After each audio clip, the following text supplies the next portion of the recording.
What you're about to hear isn't really a retirement story, even though that's how it's being framed. This is a power story, and once you see it that way, everything that happened at Red Bull suddenly makes sense. For more than 2 decades, Helmut Marko wasn't just another advisor floating around the paddock. He was untouchable. Not because everyone liked him, or because he was careful with his words, but because he answered to exactly one person, the man who built Red Bull Racing from the ground up. And that protection let him operate outside normal team politics. As long as that shield existed, Marko could speak freely, make unilateral calls, sign junior drivers, push agendas, and survive every internal storm without consequences. The moment that protection disappeared, though, the clock started ticking, even if nobody said it out loud. Red Bull didn't change overnight. The logos stayed the same, the trophies stayed in the cabinet, and the public image stayed loud and confident. What changed was control. Decisions began to be filtered, structured, approved, and aligned with a corporate vision that had zero patience for unpredictability. In that environment, someone like Marko became less of an asset and more of a liability. If you think this was about age or stepping aside gracefully, honestly ask yourself, do you really believe someone who spent 20 years ignoring PR rules would suddenly choose silence on his own terms? Or does it feel more likely that the rules changed around him until there was no place left to stand? Drop a quick comment. Was this exit inevitable? Or did Red Bull push out a figure who still mattered more than they'll admit? What most people miss is that Marko didn't fall because he lost power. He fell because the structure no longer allowed personal power at all. Once Red Bull decided the team would be about systems, not individuals, every loose thread had to be cut. Removing Christian Horner wasn't the end of that conflict. It was the beginning of the cleanup.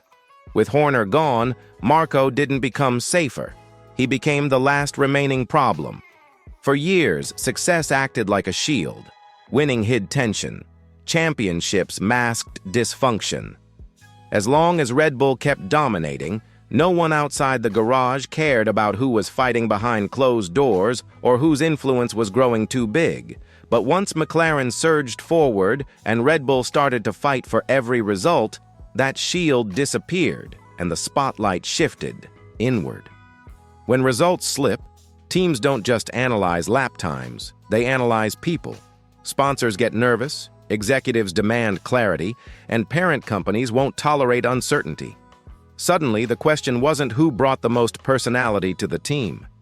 It was who fit the future they wanted to sell. Think about Max Verstappen's position in all of this. He isn't just a driver. He's the center of Red Bull's entire competitive universe. When his future even looks uncertain, alarm bells ring at the highest level, and internal conflicts that were tolerated before become unacceptable risks. That phrase, "We want the car to be the star," sounds harmless, but it's ruthless in practice. It means no individual, no matter how successful, is bigger than the structure. Fewer microphones, fewer off-the-cuff comments, and far less tolerance for anyone who can't stay on message. Winning wasn't enough anymore. Alignment became the real priority. Do you believe Red Bull would have made these changes if they were still dominating every weekend, or did vulnerability force their hand? Type 1 if you think they would have waited. Type 2 if you think vulnerability pushed the decision. This shift had direct personal consequences, and not just for executives. Drivers pay the price too. Yuki Tsunoda's story is the clearest example of how a promising career can be undone by timing, politics, and a brutally unforgiving environment. Before his promotion to Red Bull Racing, Tsunoda was doing the work. Steady results, fewer mistakes, and growing confidence at Racing Bulls. That team gave him space to develop without constant comparison to a generational talent, and that environment matters more than people often admit. Step into the Red Bull Racing garage, though, and everything changes. Because at that level, you're not judged against the grid. You're judged against the absolute best version of Max Verstappen every single session. Lap after lap, data after data. You're shown gaps that feel impossible to close. It's not just about raw pace. The car setup, feedback loops, and psychological atmosphere are all centered around Verstappen's preferences. Tsunoda wasn't stepping into a neutral team, he was stepping into somebody else's ecosystem. Add to that the timing of Honda's exit and Tsunoda's own manufacturer ties, and his value to Red Bull became tangled with a partnership that was ending.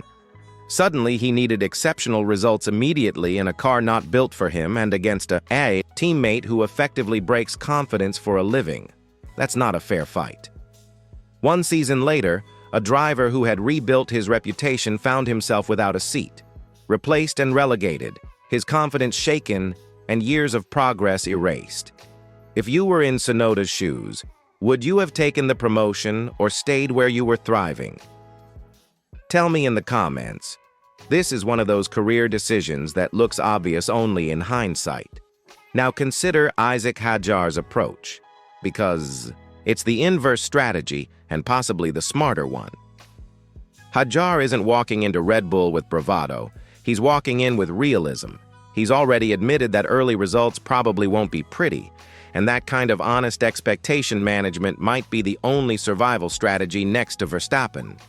Most drivers arrive thinking confidence will protect them and then crumble when the data hits. Hadjar's plan is different. Accept the initial struggles, treat every painful lap as data, and use it to build slowly rather than burn out fast. That mindset says a lot about Red Bull today.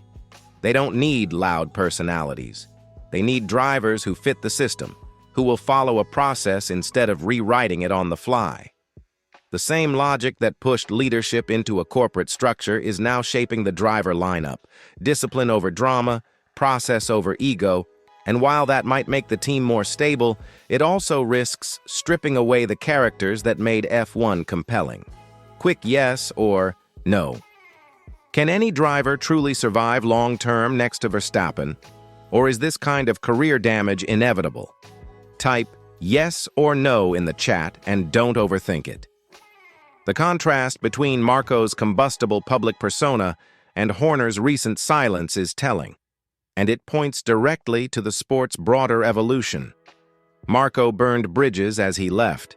Horner has stayed quiet, and that silence has been almost as loud as the headlines.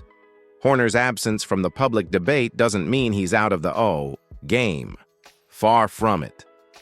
Reports of a potential return with Alpine are gaining traction, and if Horner does come back, it won't be as a noisy figurehead, but as a builder and strategist who understands how to operate inside complex ownership models.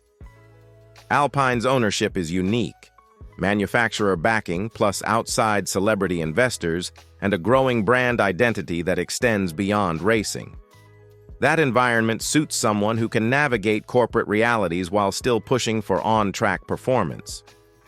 The 2026 regulations are a reset button, and for a strategist like Horner, a reset is an opportunity to design around the rules rather than be a victim of them.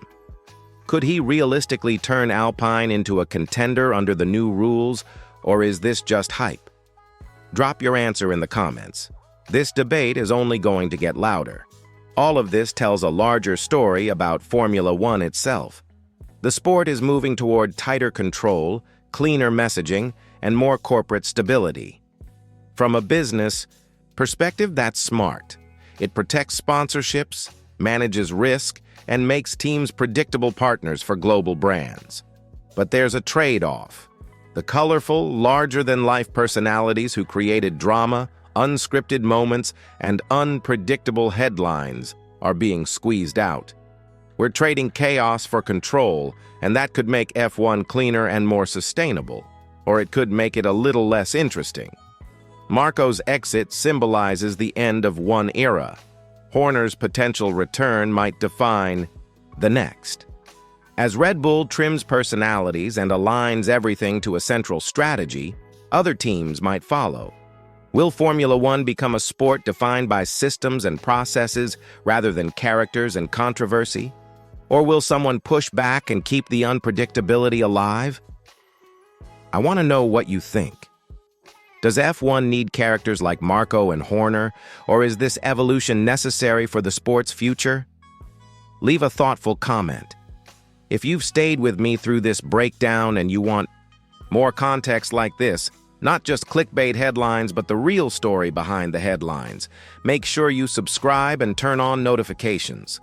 We're pushing hard to reach 2,000 subscribers, and your support literally keeps this channel running. Hit like if this deep dive helped you understand the paddock a little better. It makes a huge difference in getting this content to other fans who want the same depth. Also, quickly vote in the comments on which storyline you want us to follow next. Marco's next moves, Horner's potential Alpine takeover, or a driver-focused deep dive on Hadjar's rookie year. Type 1 for Marco, 2 for Horner, 3 for Hadjar. So what's the takeaway? Red Bull's transformation is a lesson in how modern motorsport is governed. Corporate control has become the currency of survival, and unpredictability is a luxury teams can no longer afford. That means some of the sport's most entertaining figures will either adapt or vanish, and careers will be decided not only by talent, but by fit. It also means that the 2026 season could reshuffle the grid in ways we've only just started to imagine. Will Alpine become the stage for Horner's redemption? Will Hadjar quietly grow into a reliable teammate who survives the pressure cooker? Will Red Bull's corporate overhaul deliver consistent success, or will it cost the sport some of its soul? The next seasons will answer those questions, and I'll be here breaking down every twist, every political move, and every career-defining decision. Remember to subscribe, help us hit that 2,000 subscriber goal, and drop your votes and thoughts below. The comments shape what we cover next, and I read every single one.